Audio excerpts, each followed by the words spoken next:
After the end of World War II, the world was split into two, East and West. This marked the beginning of the era called the Cold War.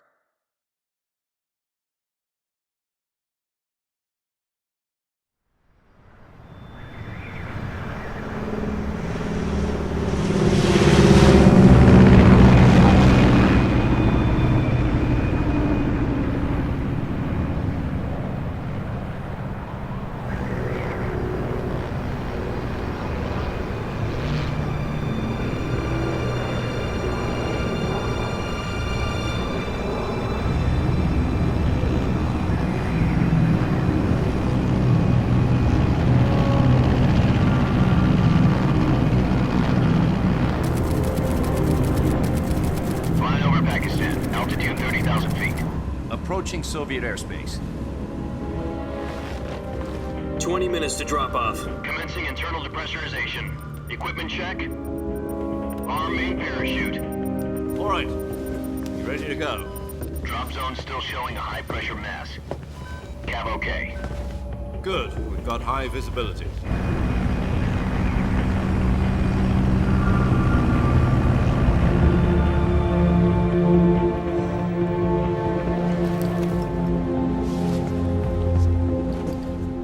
Cigar. Connecting oxygen hose to interior connector. Put on your mask.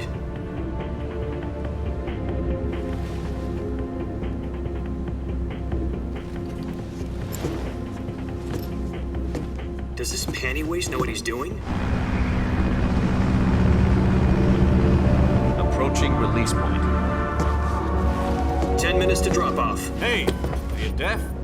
He said put out the cigar and put on your mask.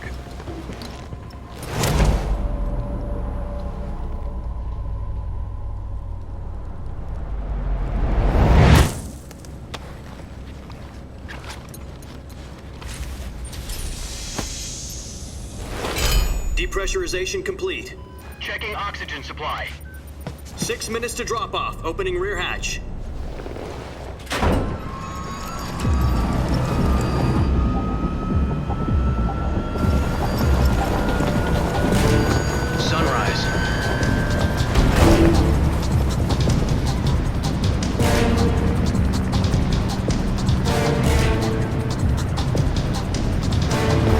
Temperature minus 46 degrees Celsius. 2 minutes to drop off. Stand up. You'll be falling at 130 miles per hour. Try not to get frostbite from the wind chill. 1 minute to drop off. Move to the rear. Activate the yellow bottle. This is one for the history books. The world's first halo jump. 10 seconds to drop off. Stand by. Status okay, all green. Prepare for drop-off. Countdown. 5, 4, 3, 2, 1. Spread your wings And fly. God be with you.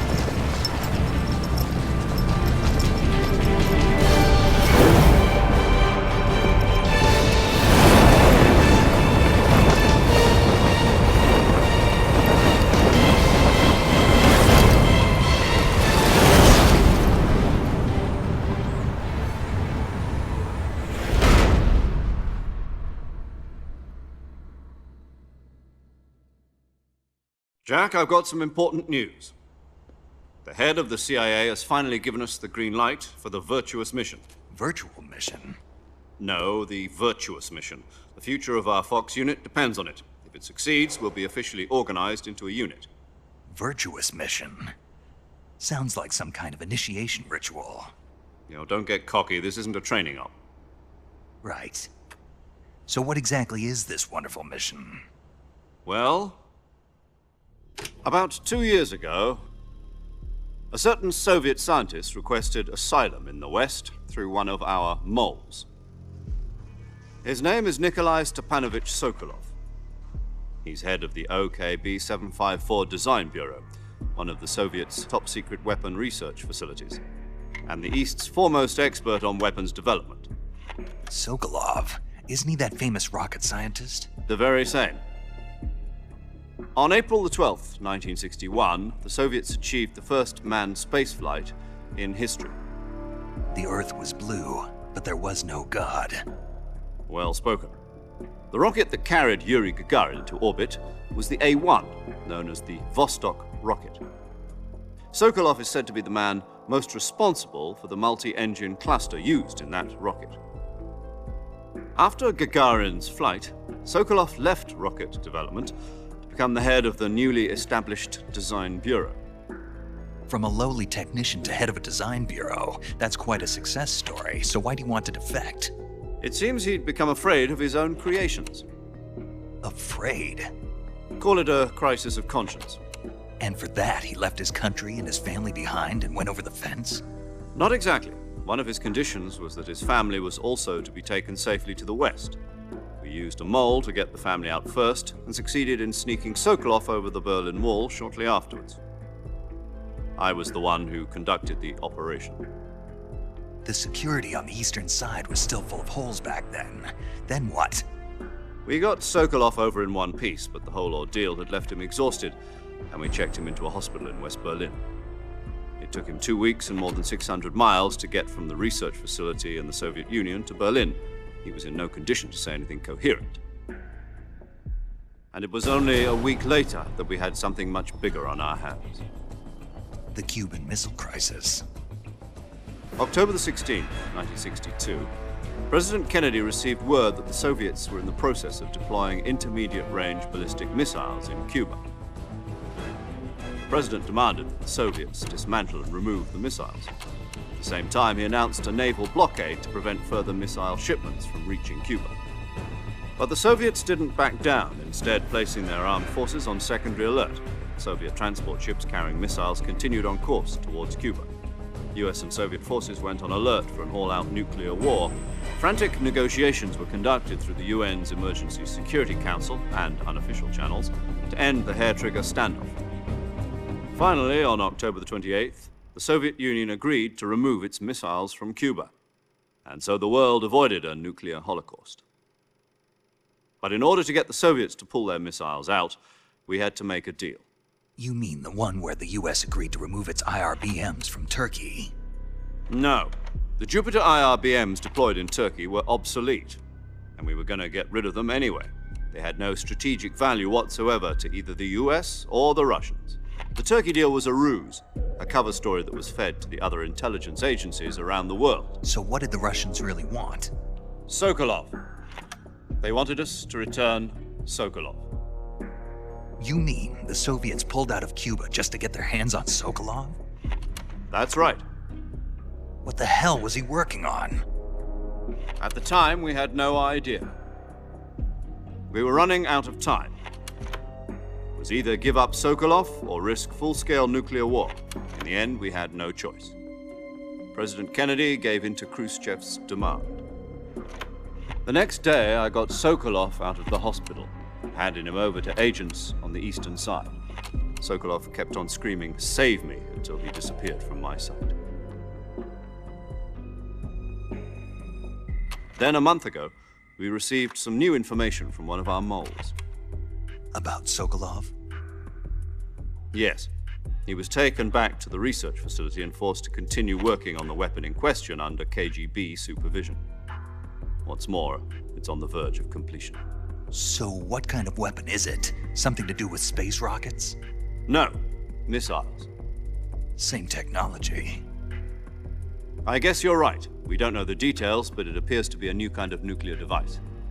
For half a year now, the Soviets have been conducting frequent nuclear tests at Semipalatinsk. Something to do with the weapon, I assume. We're talking about a secret weapon so big that Khrushchev was ready to pull out of Cuba to get it back. Is Sokolov still in the facility? No. According to our intelligence, he's in Selinoyarsk, a place in the mountains about 3 miles to the west that's known as the Virgin Cliffs. The Virgin Cliffs. Nice name for a virtuous mission. They moved him there just recently. Why?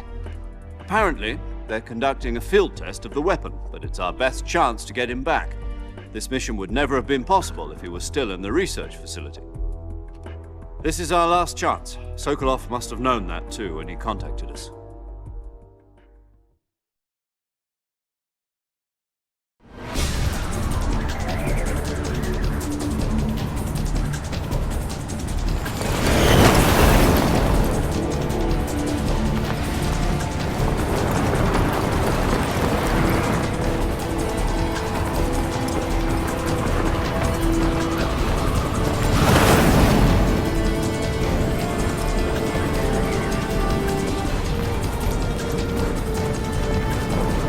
Listen up, Jack. Your mission is to infiltrate Selino-Yarsk in the Soviet mountains, ensure the safety of Sokolov, and bring him back to the west.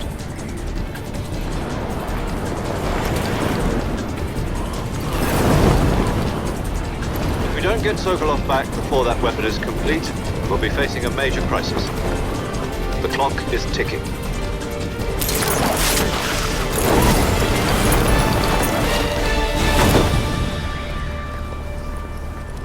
Once we've confirmed the rescue of Sokolov, stand by at the recovery point. A recovery balloon will be dropped at that point. Helium will be pumped into the balloon to inflate it. The process takes about 20 minutes. Once it's complete, the gunship's arm will latch onto the balloon and pull it up. The Fulton surface-to-air recovery system. I'm familiar with the theory. Take it easy. It's been combat proven. Do you think Sokolov is up to it? The shock will be less than during a parachute jump, and the arm can handle up to 500 pounds. So you're planning on going over the border in a single combat Talon? She's equipped with two 6-barrel 20mm Vulcan cannons, as well as two 40mm machine guns. Sounds like she could hold her own against a battalion of tanks. Even with the fuel in the reserve tank, we're facing a 4-hour time limit. If all goes well, it shouldn't take more than a few hours. Home in time for dinner. But if anything goes wrong, you'll be eating dinner, breakfast, and all the rest of your meals in the jungle.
Do you copy?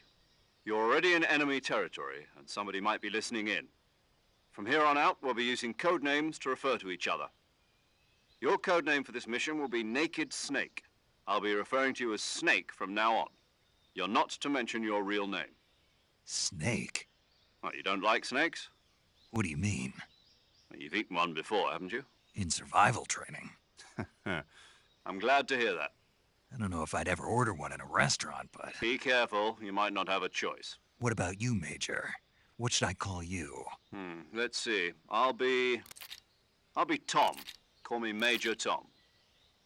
This will be a sneaking mission. You must not be seen by the enemy. You must leave no trace of your presence. Is that clear? This kind of infiltration is the Fox unit's speciality. In other words, weapons and equipment are procured on site. That goes for food as well. You're completely naked, just as your name implies. Great. Now I see why you asked me if I like snakes. I suppose calling me Snake was your idea of a joke, too. No. There's a good reason for that. I'll tell you later when the time is right. Gotcha. Getting back to the subject, how exactly am I supposed to feed myself? You've been issued a knife and a tranquilizer gun. Use them to hunt for food. You'll also find some medical supplies in your backpack. Yeah, about the backpack. I lost it in a tree on the way down. I see. Well, you'd better go back and get it then. You know where it is? No problem. I can see it from here. It's stuck on a branch. To climb a tree, stand in front of a tree that's covered in ivy and press the action button. I'll be monitoring your progress over the radio.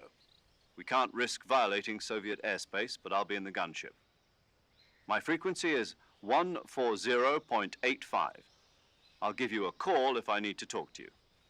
If you need to talk to me, use the send function. Okay, Snake, go get your backpack.